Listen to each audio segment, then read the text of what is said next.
ଗନିଆ ଜାନା କିଛି ଶୁଣିବନି ମ ଏତେ କଥା କଣ। ଆରେ ଗନିଆ ଜାନା କହିଲା ମାନେ ସେଇଟା ହବ। କେବେଠାରୁ ଲାଇନ ଗଲାଣି ମ ପାଠ ପଢା କଣ ଲାଇନ ରେ ଥାଏ। କିଛି ନାହିଁ କୋଉ ତାରରେ କୋଉ କରେଣ୍ଟ ଯାଉଛି ସେଟା ଗନିଆ ଜାନା ଜାଣେ।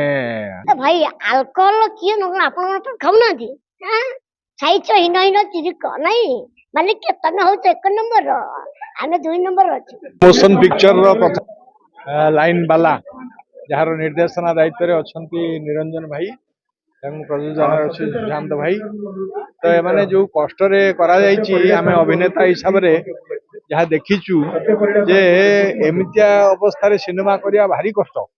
ମାନେ ପଇସା କଥା ତ ଯାହା ହଉ ଯୋଉ ଜାଗାରେ ସବୁ ସୁଟିଂ ହେଇଛି ବିପଦକୁ ସବୁ ହାତ ଠାରିବା କଥା।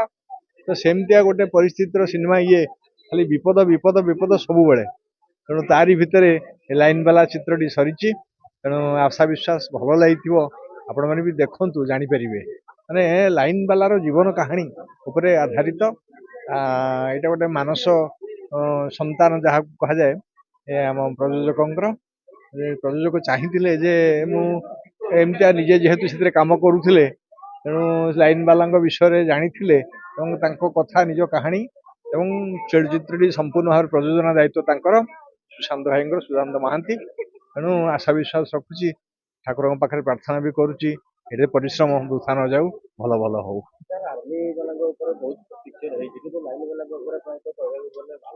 ନା ଏ ତ ଆରମ୍ଭ ପ୍ରଥମ କଥା ହେଲା ଲାଇନ ବାଲା କଥା ତ ଉଠିଲା ଗାଳି ଖାଇବା ଲୋକଟା ପ୍ରଥମେ ଲାଇନ ବାଲା କରେଣ୍ଟ ଯାଉ ଯାଉ ଗାଳି ଖାଇବା ଆରମ୍ଭ କରେ ଏବଂ କରେଣ୍ଟ ଆସିଲେ ଖୁସିର ମହଲ ବି ତା ପାଖରେ କିଛି ଦେଖାଯାଏନି। ସବୁ ଗାଳି ତକ ତାରି ପାଖରେ ଖୁସି ଆଉ ଅନ୍ୟମାନଙ୍କ ପାଖରେ। ତେଣୁ ସେମିତିଆ ଲୋକଟିଏ ଲାଇନ ବାଲା। ତେଣୁ ଲାଇନ ବାଲା ବିଷୟ ତ ହେଇନଥିଲା ଇଏ ଗୋଟେ ସୁନ୍ଦର ଆଇଟମ ନିଆ ହେଇଛି ଭଲ ଲାଗିବ। ଗନିଆ ଜାନା କିଛି ଶୁଣିବନି ମ ଏତେ କଥା କଣ। ଆରେ ଗନିଆ ଜାନା କହିଲା ମାନେ ସେଇଟା ହବ। କେବେଠାରୁ ଲାଇନ ଗଲାଣି ମ ପାଠ ପଢା କଣ ଲାଇନ ରେ ଥାଏ। କିଛି ନାହିଁ କୋଉ ତାରରେ କୋଉ କରେଣ୍ଟ ଯାଉଛି ସେଟା ଗନିଆ ଜାନା ଜାଣେ।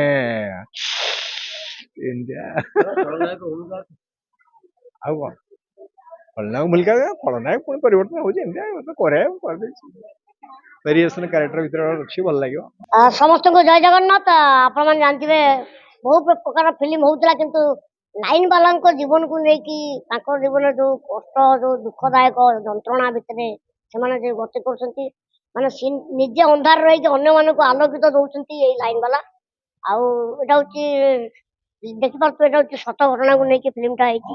ଲାଇନ ବାଲାଙ୍କ ଜୀବନରେ କେତେ ଯେ ସଂଘର୍ଷମୟ କଷ୍ଟମୟ ସେଟା ଆମେ ମାନେ ଜାଣିପାରିବେନି କାରଣ ଆମକୁ ସେ ସୁବିଧା ମିଳିଯାଉଛି। ଆମେ ଲାଇନ ଘରେ ନେଇକିରି ଫ୍ୟାନ ଲଗେଇ ଏସି ଲଗେଇ ଟିଭି ଦେଖି ଗୋଡ ଉପରେ ଗୋଡ ପକେଇ ଆମେ ସେ ଆନନ୍ଦଟା ଉପଭୋଗ କରୁଛେ। କିନ୍ତୁ ଆମେ ଯାହା ମାଧ୍ୟମରେ ଆନନ୍ଦିତ ହଉଛେ ଖୁସି ହଉଛେ ମାନେ ଆପଣ ମାନେ ଜାଣିଥିବେ ଯେତେବେଳେ ଅନ୍ଧାର ହେଇଯାଏ ଲାଗେ ଯେମିତି ଦୁନିଆରେ ସବୁ କିଛି ପଳେଇଲା କି।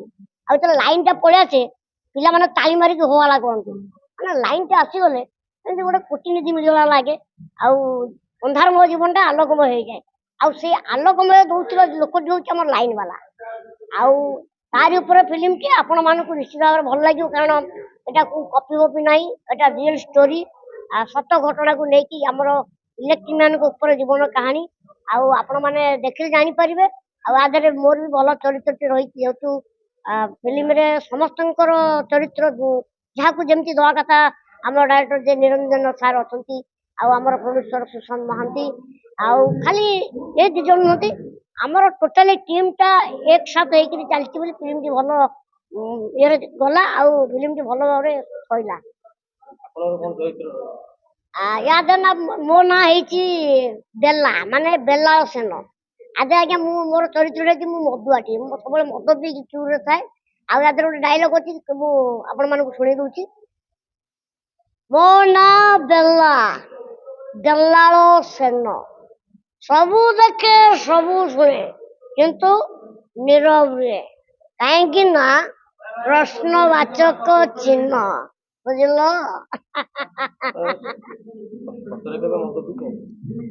ଭାଇ ଆଲକୋହଲ କିଏ ନ ଆପଣ ତ ଖାଉନାହାନ୍ତି ଛାଇଛ ହୀନ ହୀନ ଚିରିକ ନାଇଁ ମାଲିକ ତମେ ହଉଛ 1 ନମ୍ବର ଆମେ 2 ନମ୍ବର ଅଛୁ।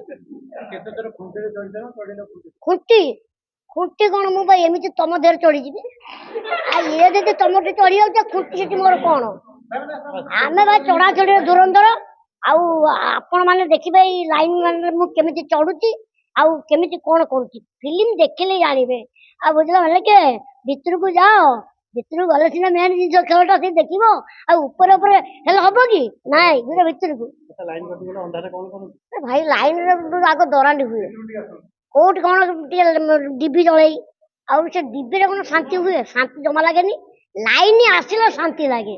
ତାହେଲେ ଆପଣ ମାନେ ଲାଇନ ଫିଲ୍ମ ଦେଖନ୍ତୁ ଲାଇନ ବାଲା ଫିଲ୍ମ ଦେଖି ଆପଣ ମାନେ ବି ଶାନ୍ତି ହେଇଯାଆନ୍ତୁ। ରହିଲି ନମସ୍ତେ ଭଲରେ ଥାନ୍ତୁ ସମସ୍ତେ ଜୟ ଜଗନ୍ନାଥ। ये सिनेमा तो मो पाई गोटे शिक्षा कारण ये सिनेमा जिते आरंभ है मु प्रयोजकों सहित कथा होती सी जो अनुसार मत स्टोरी कला मत कहानी भाया लगलानी यहाँ वास्तव चित्र जीवन में घटी जाता वास्तव चित्र आउ जीवन में जहाँ जहाँ घटना दुर्घटना घटी ताकू नहीं आम चलचित्र करूँ माने एमती भी जीवन में ये बायोपिकटा तो बहुत कष्ट होती कारण पूर्व मुझे जो सब सिनेमा करी तो कपि सिनेमा करनी किंतु ओरिजिनल सिनेमा करी किंतु ये गोटे पाद मुझे आहरी आगू गली बोली भावुचे कारण एभलिया एक चलचित्र करवा गोटे भाग्य थे मिले किंतु सुशांत सार मत सहयोग कर भल टेक्नीशियन आर्टिस्ट म्यूजिक कौन किसी कंप्रोमाइज कर किंतु समाज किसी निश्चिंत भाव वार्ता दब बोली आम अनुमान करुँ।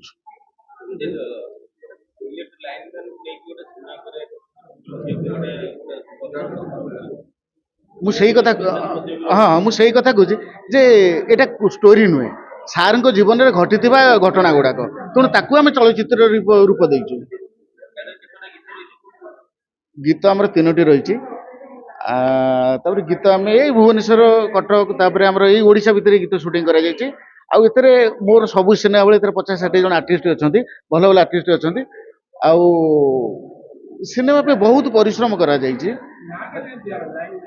लाइन वाला ये आम ना देनु स्टोरीटा ही सार सार थिले ये पूर्व से लाइन डिपार्टमेंट रे काम करते से अंगे निभे जीवन में जो घटना सब घटी जाए ताकू नहीं आम सिनेमा करूँ एटा कौन से काल्पनिक स्टोरी नुहे। आगे ये लाइन वाला को मु तो जानी नी जे लाइन वाला जीवन में एत दुख अच्छी सिनेमा जिते आम कलु स्क्रिप्ट जिते कलु मु भी आश्चर्य एत दुख कष्ट सही अंधार भितर से आमको आलुओ दियंते बात्या झड़ जहाँ भी सब प्रोब्लेम होचे आम शांति घरे शोते से आम काम करती किंतु आज पर्यंत भी आम से ठीक से सम्मान दे जानू किंतु ये सिनेमा मध्य आम प्रत्येक दर्शक मान अनुरोध करूँ जे जो लाइन मान आम टे आम किसी देवनी किंतु आम टे सम्मान देवा दरकार यहाँ हूँ आम सिनेमा कर मूल उद्देश्य। निश्चिंत कारण आम शूटिंग सेट रे माने 15-20 जन लाइन मैन लाइन वाला आमर थिले कारण से केमती खुंटी चढ़े केमी डेड बॉडी ओलिया हम से पाखे रखिक आम सब कम करूँ सी भी आमको सार तो आमको भी गाइड करती एमती करिया सेमती करिया से सब माने अंगे निभे से कथा गुड़ाक